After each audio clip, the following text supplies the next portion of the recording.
This interview is with Dr. Edward Laws. The date is September 30th, 2012, and the interviewer is Jane Kennemore. Dr. Laws, you grew up in New York City. I did.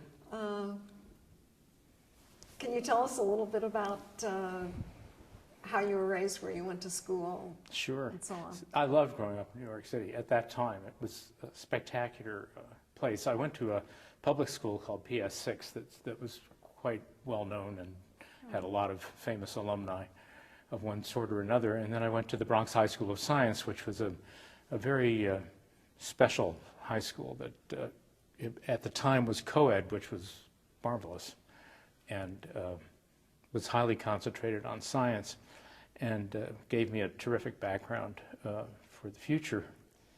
And so I lived in New York, in Manhattan, took the subway up to the Bronx every day, and enjoyed every minute of it.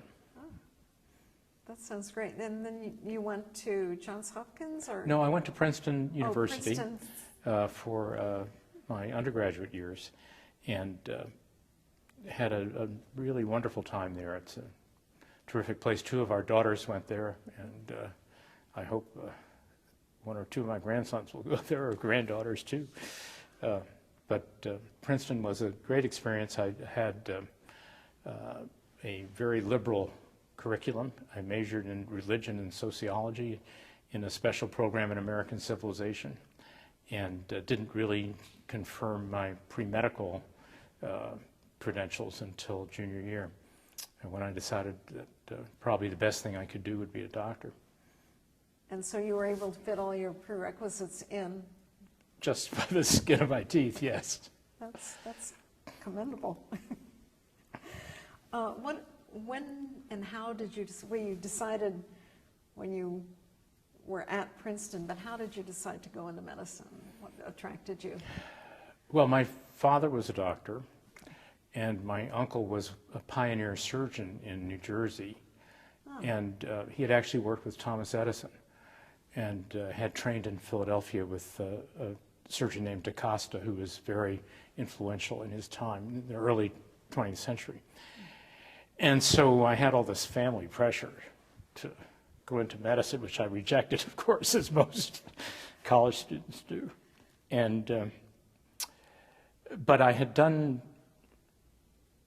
by dint of loyalty to my father, done some basic things, organic chemistry and biology and so forth, and had done really reasonably well in those things. And then when I realized that a career in sociology was probably not going to be fruitful for me, I just reflected on, what could I do best with my life and whatever talent I had, and I figured it was medicine. So I applied to medical school. You mentioned that an uncle was a pioneering surgeon. That's correct. What did he do? Well, he was a general surgeon in Elizabeth, New Jersey. He was chief of staff of a hospital there called St. Elizabeth's, and was a kind of an icon in the community, and kind of a feared figure for me, because he was, fairly stern when he wanted to be, but at any rate, he was an imposing fellow and had been very successful. Interesting. So what type of surgery did he do? General surgery? General surgery, oh yeah. And my dad did general and GYN surgery as a GP, basically, in New York City. I see. Yeah. So ultimately, you went into neurosurgery. What attracted you to that? Well, that really was serendipity. So at Hopkins, at that time, the NIH was providing funding for research during the summer year. We had 10 weeks off in the summer. And the research scholarships were for $500, which was fabulous in those days. And all the really top students got to do pathology. And the rest of us had to scrounge around to see if we could find a mentor and a proper series of research experiments to do. And I really wanted to do ophthalmology or radiology. And there were no jobs in either of those fields. But as I was asking around, someone said, there's a fellow in neurosurgery who's got a position doing brain tumor research. And of the freshman year courses, I had probably done best and liked best neuroanatomy.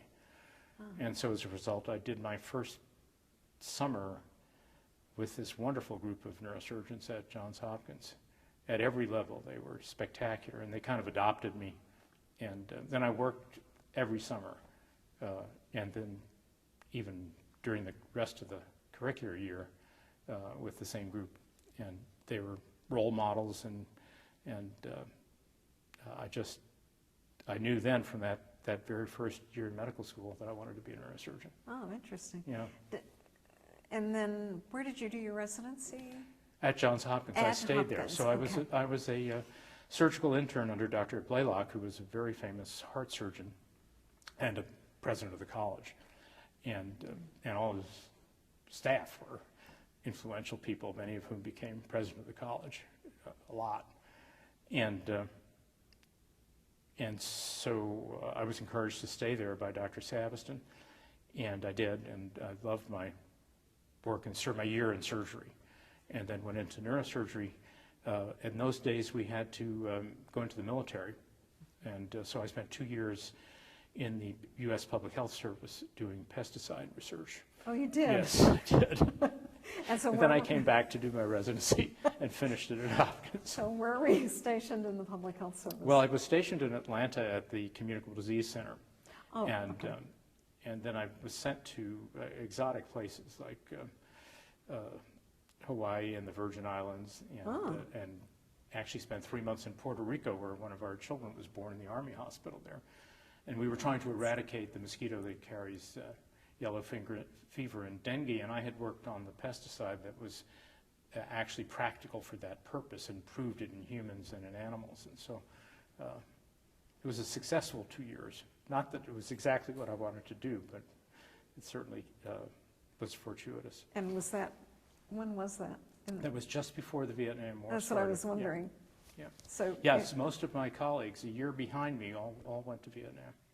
Yeah. So my husband was also in the public health service for 2 years at about the same time, so that's the reason for the asking. Then you went to Mayo, Yes. Mayo Clinic, Yes. after your residency. Yes, well, I stayed on the faculty at Johns Hopkins, and it was a time of transition there. They were searching for a new chair. My chief, Dr. Earl Walker, had reached retirement age.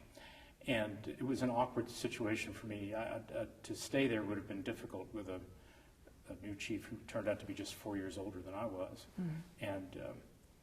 And I had the opportunity to go to Mayo and snapped it up. Well, Mayo has a fantastic reputation, not only among patients, but among people in the medical profession. How did you find it? Oh, I had no idea how good it was. It was just amazing. I'd never been west of Cleveland, so I had no idea what the geography was. Right. My mother-in-law thought we were going to Rochester, New York.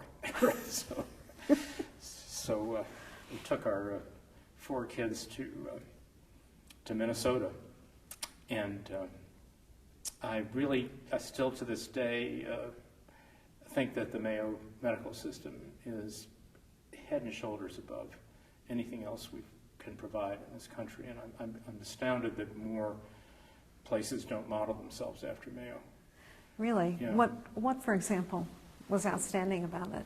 It was so patient-centered, so efficient, so thoughtful in the way a patient was cared for, so objective in the recommendations for surgery, for example.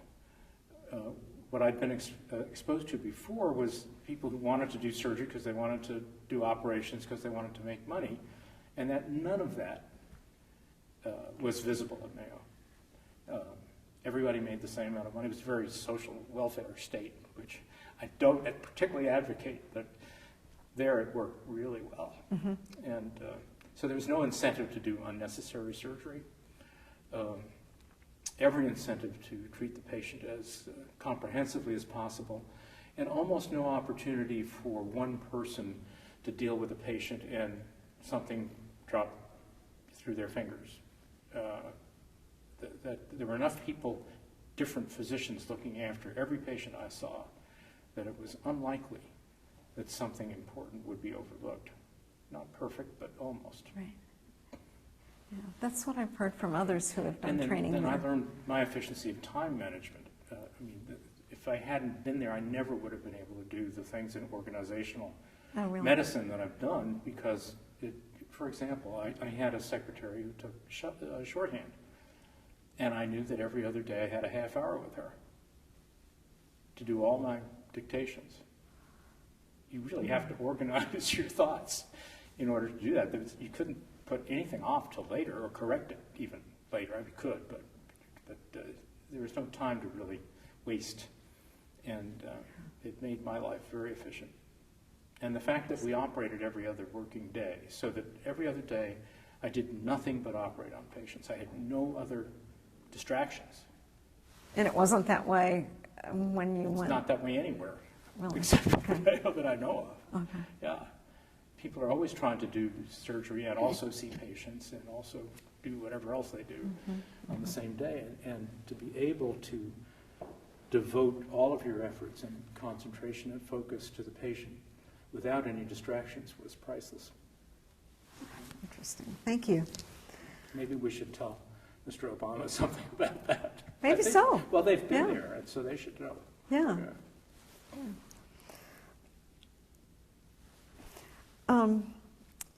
You became a fellow in the American College of Surgeons. At the time, this was a given, or was this a special deal for you? So one of my mentors, who was in private practice at Johns Hopkins, practicing neurosurgeon, brilliant man, and a real devotee of the college, said, you know, to me, as I was a resident, you have to join the College of Surgeons, because that's the only thing that shows the world that you are a well-educated, competent surgeon.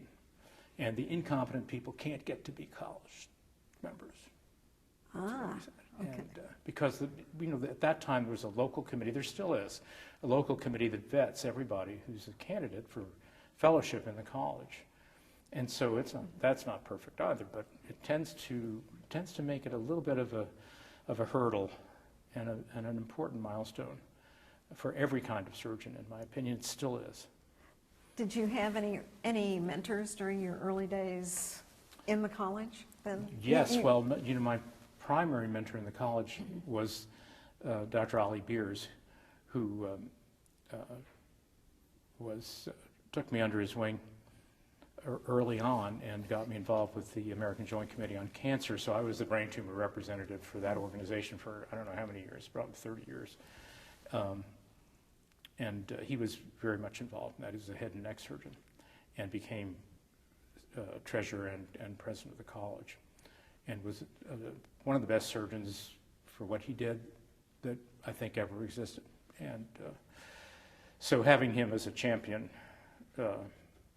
was great. In addition, my chief at the Mayo was the son of the first pathologist who went to the Mayo from Johns Hopkins, and so he really welcomed me. When I applied for the job there, I got my first letter from them, said, well, we know you're okay, but we never take anybody who hasn't trained at the Mayo Clinic. Oh, really? Oh, yes. And then about 4 or 5 months later, someone else had resigned to go elsewhere, and he wrote me and said, but are you still interested? I said, sure. So that was Colin McCarty. So he was really very important. And then as I worked in the college and became a regent, there was a regent named Dick Field who was in private practice in the South and was one of those beloved community figures and a wonderful regent. And he was the one who really welcomed me to the Board of Regents and took me under his wing and explained to me what a great group it was. He said, it's the best group of people you'll ever be with in your life, he said. That's good. What committees were you involved in before, or I assume you were involved in committees in the college? Yeah, in the college. A lot. Before going on the Board of Regents. Yeah. So I was involved, as I said, with the American Joint Committee on Cancer. Right. So that was was one of my primary efforts. Then I got involved with I was a governor representing one of our neurosurgical societies. Then I was involved with the advisory council for neurosurgery. So each surgical specialty has an advisory council. And so I served on that for a time and then rose to be chair of the advisory council. And then I was chair of all the advisory council chairs for a while. And then I was a regent, and then I was put in charge of the scholarships committee, which I loved. And what did the scholarships committee do? it actually looks after the funds that are provided for scholarships and fellowships sponsored by the college. And we advertise those positions for residents and junior faculty. And we have a vetting of all of their credentials and their research proposals, and give out the scholarships, and then the scholars come back and tell us what they've done and hopefully publish it. So I did that for some years. And That's great. I didn't realize that the college dispensed scholarships. Oh, So, yeah. Well, and there are many different kinds. There's some for basic research, there's some for clinical research, there's some for policy research, and there's one particular one for someone who's practicing in an underserved area. So and then of course you have the giving back, Operation Giving Back. It's not exactly the same sort of thing, but all of those efforts, I think, have been really feathers in the cap of the college. yeah, it sounds like it. Yeah. So was the scholarship committee was one of your favorite committees? Absolutely, and then I Yeah. was on the Central Judiciary Committee. And what does that do? That's the one that looks into rascals, people who practice beneath the standard of care, and people who testify against other physicians or inappropriately for other physicians in medical legal issues.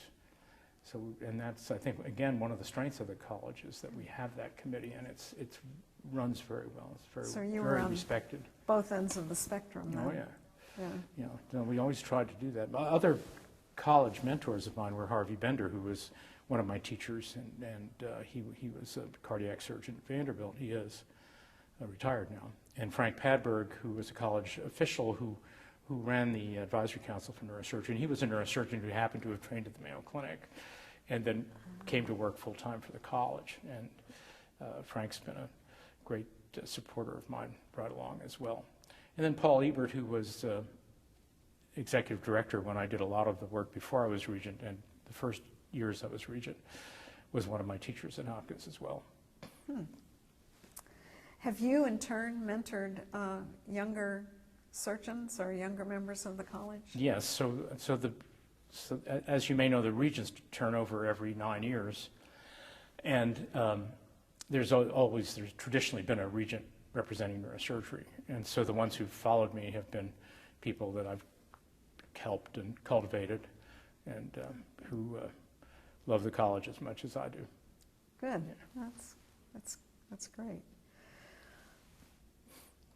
In your presidential address, you cited Harvey Cushing as a model for surgeons, as a humanist, a lifelong learner, an educator, a scientist, and a philosopher. Which of these characteristics do you relate to most closely? Personally, you mean? Yes, personally. Difficult to say. I think from the standpoint of education of residents and other physicians about neurosurgery, I think this whole lifelong learning thing is very meaningful. I don't do anything the way I did, the way I learned it as a resident in surgery. Really? It's Everything changed has that changed much? so much. And so the necessity, and Cushing changed. He changed everything that was done in neurosurgery from the very beginning of his career to the end.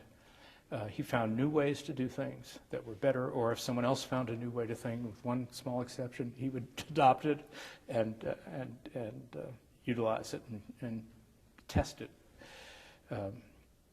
in a way that nobody else could do. He did place the patient first, always. And you read, we have collected the letters. He would have the patients or their families write to him on the anniversary of the operation and say how they were doing, and he would write them back. And it was, the correspondence shows the humanism that comes out, and it's hard to imagine in the early days of the 20th century dealing with malignant brain tumors with so little in the way of technology and drugs and blood transfusion, and he worked through adding all of that to the care of the patients. So that was really marvelous. And as a philosopher, of course, he and a biographer and author, he was superb. There were aspects of his personality that were not so nice, and people who dealt with him on a day-to-day basis didn't always like him. But Is that right? Oh yeah. Like, for example, Very much so. what Yeah. what were the negative aspects of his personality? He was a very stern taskmaster, and he needed to be, I think. He tolerated fools very, very poorly, and got rid of them if he had to, with no uncertain terms. And he was gruff and short times when he didn't need to be. Well, he would invite people to dinner, for example, residents, fellows, visiting professors. At 7 o'clock he left, went upstairs, and was working on his books. No apologies, Just left. He had a tennis court apparently at his place in Brookline, and apparently it was not prudent to let Dr. Cushing lose. He got pretty surly if that happened, I report.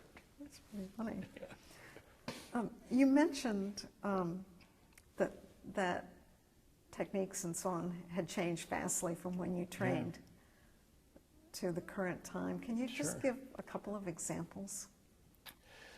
Well, when I started my operative experience as a resident, we didn't use an operating microscope. We used our bare eyes, and we were operating on very delicate parts of the brain, the visual system. And the operating microscope came along. In 1968, I was able to go to the first microsurgery courses in New York City and learn that technique. And then when I came back and was chief resident, we got an operating microscope and started using the microscope. Never stopped using the microscope till recently. And now we have an endoscope. And I do brain tumor operations through the nose using an endoscope. Really? Yeah. And it has some advantages over the microscope. So this kind of transition in technology has been unbelievable. And with computerization, so we have computerized systems that allow me to see where my instruments are in real time on the patient's MRI scan during the operation. And it's absolutely changed the risk factors enormously. Really? Yeah. Yeah. Now I'm operating in an MRI unit called the Amigo at the Brigham, and we can actually take a tumor out and then do an MRI scan with the patient still asleep and all set for surgery, bring them back if there's not been a complete removal of the tumor. Be darned. So it's dramatic. That's amazing. Yeah, and it's been fun to move along with those advances. I bet it has, but not all surgeons can do that. That's correct. Yeah. Yeah. Last year I gave a lecture at the college, the Drake lecture, about virtuosity in surgery, and I thought that one of the aspects of the virtuoso surgeon was that this was an individual who could in fact move with the times, incorporate new technology, and not be so locked into one way of doing things that he or she wouldn't change that. Yeah. Yeah. What percentage of surgeons would you say can move on? Oh, I think the majority can. I think the majority do. We have a good example in general surgery with the gallbladder operation, the cholecystectomy, which we used to do through a great big incision on the belly, and now we do it with an endoscope. And everybody adopted that once it was obvious that it was a better way to do things. Yeah. So, Thank you. Do you see Cushing's characteristics as more humanist characteristics developing in young surgeons today, or does it take a while for them to become? I was afraid you were going to ask me that question. sometimes I think I'm just an old curmudgeon, but in fact, the habits and expectations and aspirations of the majority of our residents have changed as society has changed, and so you rarely see that kind of tremendously focused dedication to be with and do for the patient everything you can all the time, and that's how I was brought up, and I try to teach that, but it doesn't work with the current systems. So Why do you think that is? I think because of things like the duty hours restrictions that that demand there be a shift mentality for the residents, and you know, throughout my career I never had that. I still don't. I mean, if a patient's sick, I don't turn it over to somebody else. I hang around and take care of it. Mm-hmm. You don't see that. They're not allowed to do that. And so after a few years of that, the whole mentality changes and the priorities change. And it's senseless to fight it. I mean, when I was chair of the Residency Review Committee for neurosurgery, and we meet with, for all the specialties, meet with a group of people that include lay people, lawyers and businessmen, businesswomen. And they can't conceive of anybody working 120 hours a week. I mean, it's appalling to them that they couldn't possibly be safe. And plenty of lawyers and plenty of business people work 120 hours a week. Of course, they're not taking care of sick folks, but anyhow. Yeah. That's why it'll never change. And we won't change back, is what I'm trying to say. Yeah, So we're stuck with having to design new systems that make up for the lack of continuity and, to some extent, the lack of focus and professionalism that I think is important. Another interviewee mentioned that if the time limit happened at 8 o'clock in the middle of an operation, the resident left. Yeah, they're obliged to. You see, I'm also currently the residency program director at the Brigham and Children's Hospital in Harvard. And they're obliged to. If they violate the duty hours, then our program goes on probation. We don't get good residents. So it's a big stick they have. Yeah. Today we interviewed the first woman president, Yes. and we were supposed to interview the first African-American president of the college. Yeah. But He sadly, was another one of my mentors, by the way. Really? Salif Hall absolutely took me under his wing and helped me with my career as a regent. Oh, that's interesting. So Yeah. he helped you in the college? Yes. Yeah. Yeah. What did he do for you? You know, he and I talked a lot about college policy, and him as a senior and me as a junior, and we saw eye to eye on a lot of things, and he was very encouraging to me to speak up and to play a role on the Board of Regents, which is probably why I ended up being chair and president, you know. So I owe him a lot. Do you think the increased diversity in the surgery profession at large and also in the college, do you think that's changed the practice of surgery in any way? Well, I would think it's probably changed it for the better if I had to if I had to analyze it. We are and we should be looking for the best and the brightest. So how can you exclude any candidate group from that? You can't. Right. So even though I didn't have 4 daughters, I would feel that way, since half the medical students, more than half the medical students all over the world now are women. I read that. Yeah. And so, and many of them are a lot smarter than their male contemporaries. So we really want to encourage them to think about surgery. Surgery still is hard. It's very hard to we haven't worked out the systems that support having a family life and having a surgical life together in harmony. We're better at it, a lot better at it than we were 20 years ago. But it's still very difficult, and it's reflected by the fact that so few women proportionally decide to go into surgical careers. Have any of your daughters decided to go into medicine? Well, my eldest daughter is an equine surgeon. Oh, really? Yeah, she operates on horses. And our second daughter is in healthcare policy at the California Healthcare Foundation. So, Interesting. yeah.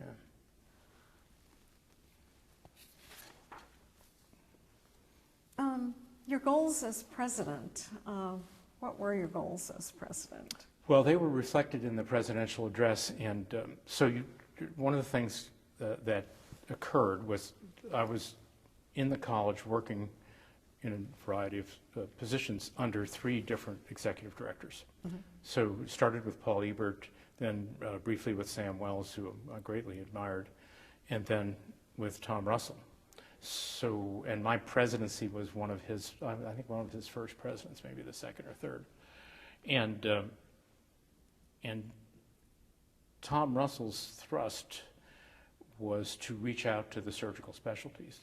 And of course, I embraced that. I thought it was a great thing. So the unity of surgery, which is what the title of my presidential address was, really reflected all of those desires that we had together with him as executive director and me as chair of the Board of Regents and ultimately president, of reaching out to the various surgical specialties and bringing them into the House of Surgery and having the college represent all of surgery. And it's very hard because each group, the orthopedist, ophthalmologist, OBGYN, they have a different agenda sometimes from the college, or their priorities are different. So getting them all together under the same tent can be difficult. One of the other things that we did was produce the foundation. And that was the brainchild of Ollie Beers and Rollo Hanlon, who was formerly an executive director, and again, very supportive of my own role in the college. And so we worked on organizing the foundation, and it happened when I was president, and now has grown. And I was president of the foundation for a while as well.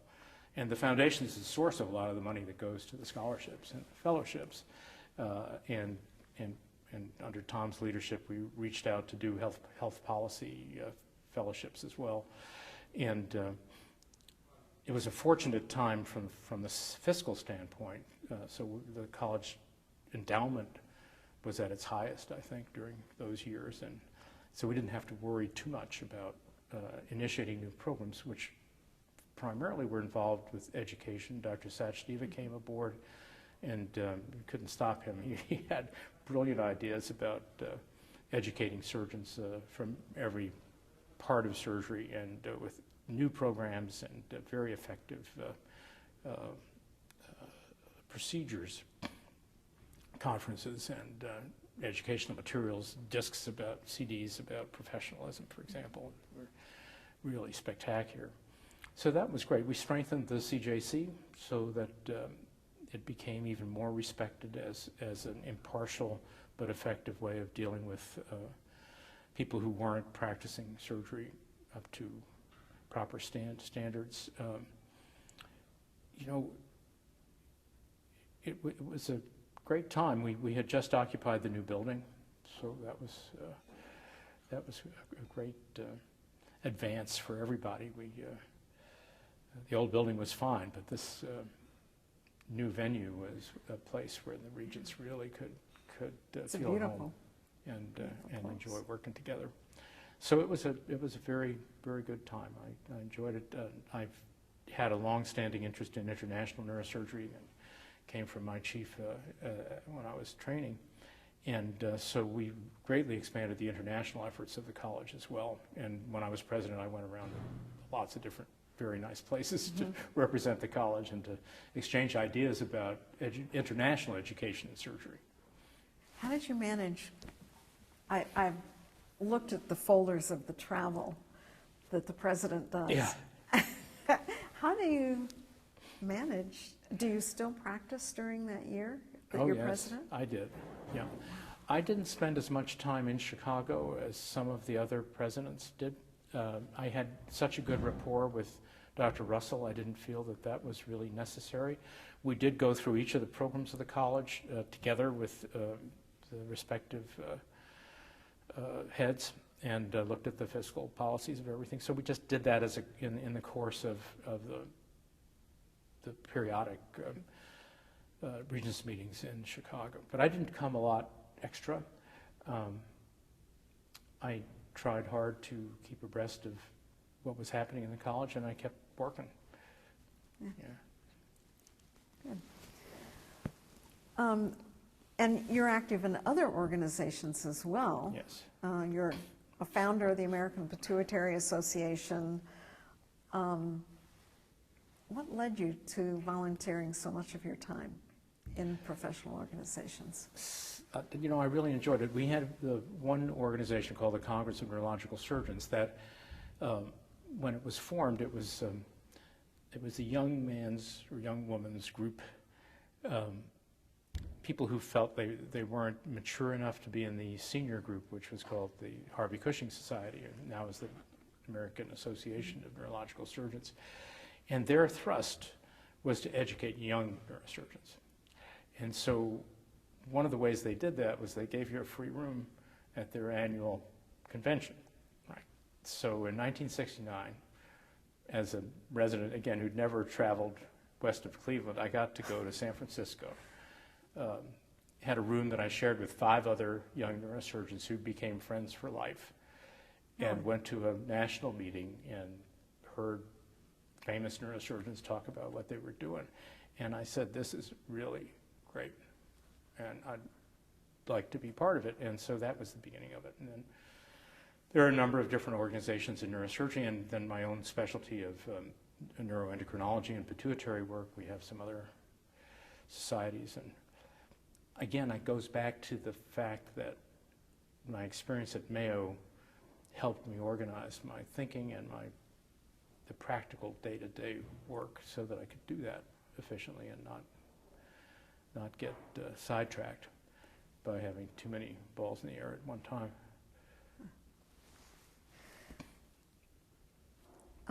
The ACS is entering its centennial year this year with this meeting. I think we've really discussed much of this, but how's the college benefited the practice of surgery over the years? Well, if you look historically, it changed surgery from an apprenticeship-based collection of people of varying degrees of skill, talent, and education to a highly professional group of surgeons who have very high standards and to cherish those. So I think that's really important. There are small parts of it, like fee splitting, you know, and that were eradicated by the college. And at the time, it was an important thing to do. We look back at it now, and maybe it doesn't seem so important, but I think it was. And it was an important change in the mentality of how medicine and surgery was practiced. And so the college has done that. The college has provided an anchor for all of the bureaucratic things that are required of us now. The so-called competencies that we have to teach and practice, our compliance with what the government demands if you want to get paid or keep your license. All of those things are now facilitated by the college in a way that if we didn't have the college, it would be extremely onerous to do. It's bad enough as it is, but the college programs have materially helped in all of that. They give us the college still gives us a stature, I think, that's different. I mean, I don't want to sound elitist, but it is different from other parts, many other parts of medicine. Oh, thank you. And the major issues facing the organization today? So the best and the brightest, probably the most important thing. If we can't keep attracting them, we'll wither on the vine. So we have to make surgery appealing to everybody, men, women, minorities, everybody with talent and desire to be an excellent surgeon. Surgery itself is changing all the time, just as I told you about my own personal niche of that. And so somehow people practicing surgery have to be kept up to date. So the educational programs like this Congress that we're having now are still a major way of doing it. And we still attract large numbers of surgeons to come and find out what's happening and what advances are being done. I think our biggest challenge really is to control costs and to expand services. And we just don't do that very well. We allow the drug companies, this is my own personal opinion, we allow the drug companies and the instrument companies, they'll get mad at me probably, to do egregious things, and we never say no. I mean, we allow an MRI scan to cost $3,000. That's ludicrous. There's no, why is that? There's no, because we don't say no. Because we don't want to, you know, hurt the feelings of our radiology colleagues. I don't know. It doesn't make any sense to me. If I was the czar, I'd fix all that. But seriously, there have been precious few coordinated, concerted efforts at looking at costs and benefits. We're looking at outcomes very closely. We're trying to improve outcomes all the time, and I think we are doing that. But I don't think we're stepping up to the plate with regard to certain things that we could do. I tried to do some of that for the neurosurgeons when I was president of the organization, and you know, had a revolution from some of the people who said, "Don't you mess with my codes," you know.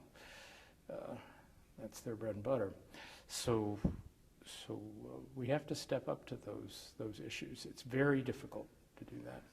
Very difficult to do that, especially in a super democratic organization like the college, where Right. we try to represent people from practice in rural areas and people from practice in urban areas and states that have totally different reimbursement schemes, and the government changing the ground rules all the time. It's very, very difficult. And the insurance companies changing. Oh, yeah. Absolutely, yeah. So Yeah. I think those challenges are extraordinary and are difficult for us. I think we all have to stick together too, and that, you know, fragmenting surgery is not in our best interest, but it does tend to happen because of the different priorities and different kinds of surgeons and different surgical specialties see things. Yeah. What do you think of the attempt to get affordable health care through the Affordable Health Care Act?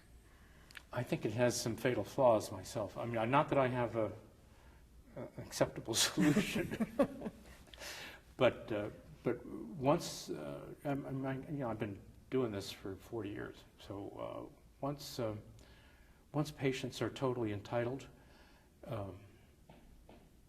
we don't have the person power to deal with the needs of our population by a huge number. We don't have primary care physicians. I can't find, if I have an operating on a patient for a brain tumor and says, the patient says, I can't find a primary care physician, I can't help them. And it's a real big problem. And that's now. I know. And now you enfranchise another 40 million people. Who's going to take care of them? I have, you know.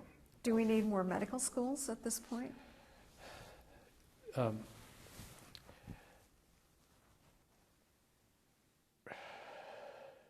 Primary care, as it has evolved and is structured now, is nothing I would want to do. I would rather fix cars. My personal physician, whom I respect greatly, has a miserable life. He sees 40 or 50 patients a day and sits at a computer and has no joy in his practice. And so to have more medical schools creating more people like that, I think that's not the answer. I think we need more healthcare providers. I think nurses and nurse practitioners can add a lot. But how to structure the ordinary citizen's approach to wellness care is the big challenge. And I don't do that. I do neurosurgery. I take out brain tumors, so I can't come up with a systems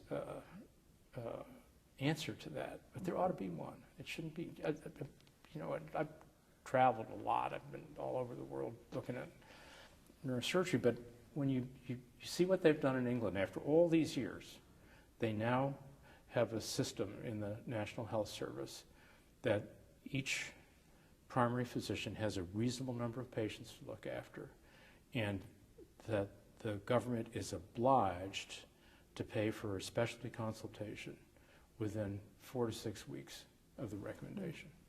And that has changed everything in England. I have good friends who are doing this, and you look at France. France seems to have it pretty well solved with a national system that works fine. It doesn't even have an alternative insurance-based correction. So I'm not optimistic about the plans that are currently in place to solve much. I think our system is not bad the way it is. Pretty good. I think most, You're admiring of the single-payer systems. Oops, you said it. Yes. So do you think that's an option? Of course I do. But you're not supposed to say that, so I don't think you want to put this in. Dr. Murray almost didn't get to be president because he at one time espoused a single-payer system. But I don't know. I'm not an economist. I don't know how you would structure a system that would be cost efficient and save all of the tremendous administrative costs that we end up paying, and permit all of the what I consider to be abusive practices of industry. Yeah. I think it's more than we can solve. Yeah. In this. Yeah. Well, do you have anything else that you'd like to add to? No, I mean I love the college. I have all of my professional life. I think it's done very good things. I think it's faced tremendous problems. I didn't mention that during the time that I was a regent and chairman of the board and president, that we reintegrated with the AMA, from which we had seceded early in my career. And so that's been good. Yeah. It's benefited all of medicine and all the people.